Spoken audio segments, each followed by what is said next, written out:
Hi, I'm Lou with another episode of My Car Story. And today I'm with Mark. Mark, what's your last name? Marc Vernon. And usually a car like this could make you sad because it's, well, a Saab. However, how many of these have you owned? I've had 11 Saabs in a 35-year period, so I've had a few. 11 Saabs. So Saabs make you happy. Hey, they make me grin. They make you grin. Why the Saab out of all the brands out there? Saabs have always just been very unique cars, very small manufacturer. They could kind of do their own thing, and they've had a lot of great engineering put into their cars and a lot of safety features and a lot of things that were way ahead of their time. What does Saab stand for? Saab basically stands for Swedish Aircraft Corporation. Okay. Because Saab started out as a airplane manufacturer. Let me grab the camera. Let's take a look.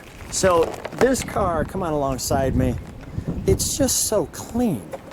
I mean, this is a tell me what it is. This is a 1980 Saab 96. It was one of the last 396s they ever made. The 96 was in production from 1960 through 1980. It was imported into the US through 1973, and then they continued obviously making it in Europe through 1980. And basically the unique thing about the 96 was the car was virtually unchanged over a 20-year period. The biggest change came in 1967 when they went from 3-cylinder 2-stroke power to a 4-stroke V4. And that was basically the only real change they did. In 1965 they changed the front end just a little bit, but the basic shape of the car, the interior, the suspension, just everything about the car remained virtually unchanged over 20 years. Let me get an overall shot of the car. It has cues of a car from the 40s. Exactly, yeah. A lot of people can't believe that this car is a 1980 because it didn't change from 1960, but this was an evolution from the first Saabs that came out, you know, in the early 50s, and those looked very similar to this. So. And this is functional. Look at this window here. That's actually an That's a signature trademark on the 96. It's a wind deflector. So it actually, the window the window goes behind it, okay. Yes. And you were mentioning this is the last 300 were a special version. What were they exactly called? They were called Jubileums, and that's basically Swedish for anniversary. And all the final 396s were painted this light blue with the 10-spoke alloy wheels and the plusher light blue interior. And V4 Super. Yep, the V4 engine kicks out about 65, 68 horsepower. Nice. And this car is basically 100% correct, original. Show me how this trunk opens up. I thought that was unique. You just twist the lock and it opens. And the back seat folds down. Saab used to advertise in the 60s that you could sleep in these cars because the back seat folds down and there's enough room to lay down. A little late. There's enough room to lay down. Okay. And that spoiler to keep that horsepower down. Okay. Let's take a look at the under the hood. Let's go to the interior first. Sure. A couple changes that you'll see on this car that you never saw on the cars that were imported into the U.S. Venting in? Yeah. Okay. Mm-hmm. Yeah, fresh air, and then it flows through and comes out back here. Saab added the rubber 99 style bumpers in about 1975. Okay. So those were never seen here in the U.S. Then they added the 99 style seats, which is another thing you never saw here in the U.S. The seats look nice. Yeah, they just kind of tweaked things up here and there as the evolution of the car went along. But again, the shape and the basic car stayed the same. Yeah, not a very thick door. Did they have problems rusting at all? Yeah, these cars were fairly notorious for rusting, either at the rear shock towers or along the junction of the firewall and the floor. And the floor is all flat. And you could get rot down there. You could also get rot on the rocker panels. This car's never been rusted, so it's very good from that standpoint because it's never been rusted. You know, you can always repair the rust, but it's always better to find one that's never been a 5 rusted. On the tree. A 4-speed on the tree. Yeah. Well, yeah. With the reverse. Yeah. A 4 on the tree. 4 on the tree. The 96, obviously an aftermarket.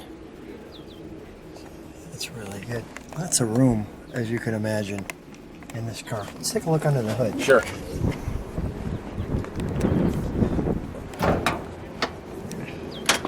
Saab's always had larger panel gaps too because of the weather in Sweden, so they would get ice storms. Wait, stay and things there like for that. just a second. I want to see how that. Show me how that pulled open again. Just pops open. Yeah, kind of. There's a safety catch. And you know, if you ever have to take the hood off, it's held on by 2 bolts, so it's pretty easy to service. So tell me about this engine here. It's a V4 cast iron block and head. It is a German Ford engine. It was used in the Ford Taunus that they sold in Germany. It was also used in industrial applications, probably in like stationary applications like pumps or generators. It's a very compact engine, as you can see, lengthwise, but height-wise it's fairly tall. 2 spark plugs and exhaust. Yep, on each side. Same on the other side. It's just a configuration. Lancia was the only other company making a V4, production V4 engine for a car, but Lancia's was a very narrow angle V4, so when you look at it, it almost looks like an inline engine. This is, you know, very distinctive as being a V. Pretty easy to get to. Yeah, it's compact, but it's tall. Yeah, and then you've got, just from the axle standpoint, here's your axle. The engine is out ahead of it. Yep. And then there's your transmission, goes right to the front wheels. But what is this? That's the slave cylinder for the clutch. Needless to say, winter traction and snow is very good.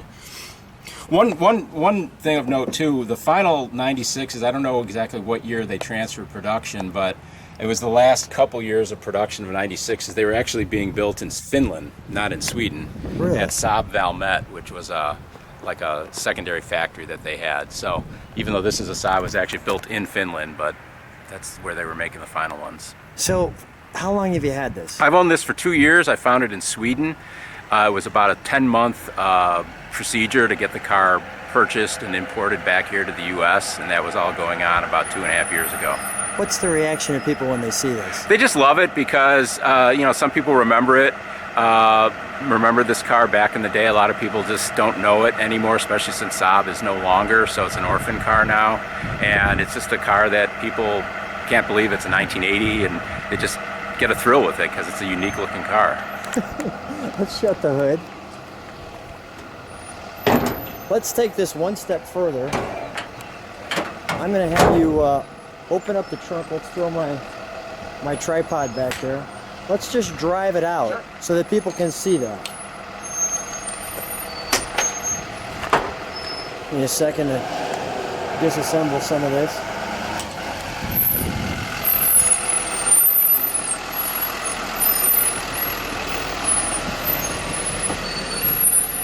Tell you what, just take those there we go, there, and there, and there. Just push those in. Let me grab my camera bag.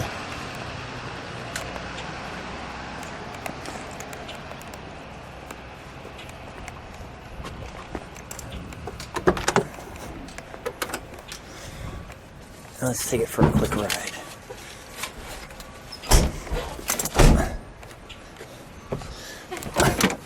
Let's take it for a quick ride. Sure. I'm going to show how, here's the seat belt, okay, that comes around you, and show how this works. It's just simplicity defined. It's just one piece of webbing, and it just simply clips in or just folds into the clip, and that's it. There's no buckle. It opens and up, it's just clicking that button. It's just a jaw. All right, the jaw of life. All right, I'm going to let you pull me in there. Okay. Go ahead. Buckle you in. Thank you. All right, we're back on the camera. I just want to show people how this sounds. It's got kind of that wheezy sound because it's a opposed cylinder engine, basically. Though it's a V. Let me get the exhaust.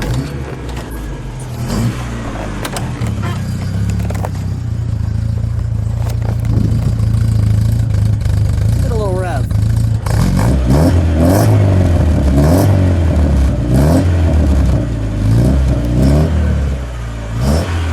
I'm going to ask you one other thing. Let's just keep it in park for a second. I want to show it running under the hood.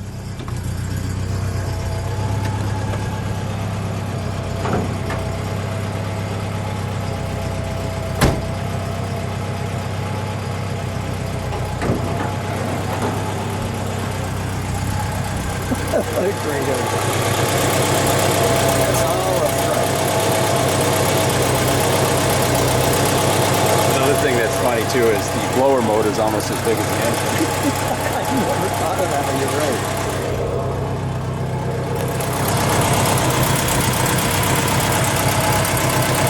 Pretty smooth. Yeah, they purr. They really do. All right, let's jump in it.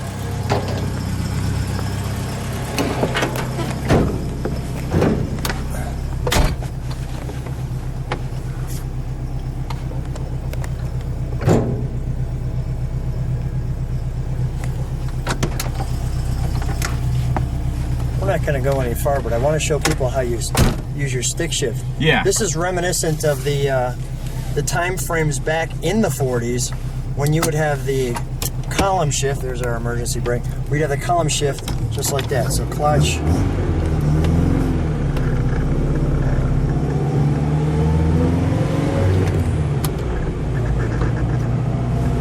But as I was also talking to you about, this car still has freewheeling, which is a carryover from the two-stroke days. And what freewheeling allows is it actually, when you let your foot off the gas, it disconnects the engine from the transmission, so you're coasting, and it allows you to shift gears without using the clutch. So if you want to get down by my feet, now I'll shift into, I'm in second now, shift into third, and no clutch. Nice.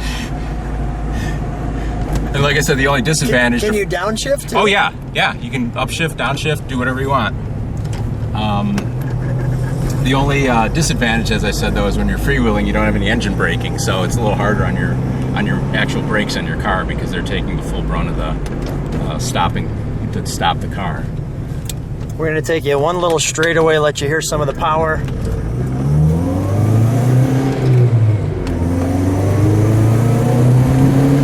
Nice. All right. Well, Mark, we added a little bonus with the ride. First of all, thanks for being on My Car Story. What a treat. What a great car. So original, so unique, and really enjoyed it. Thanks for being on My Car Story. I enjoyed it too, Lulu. Thanks.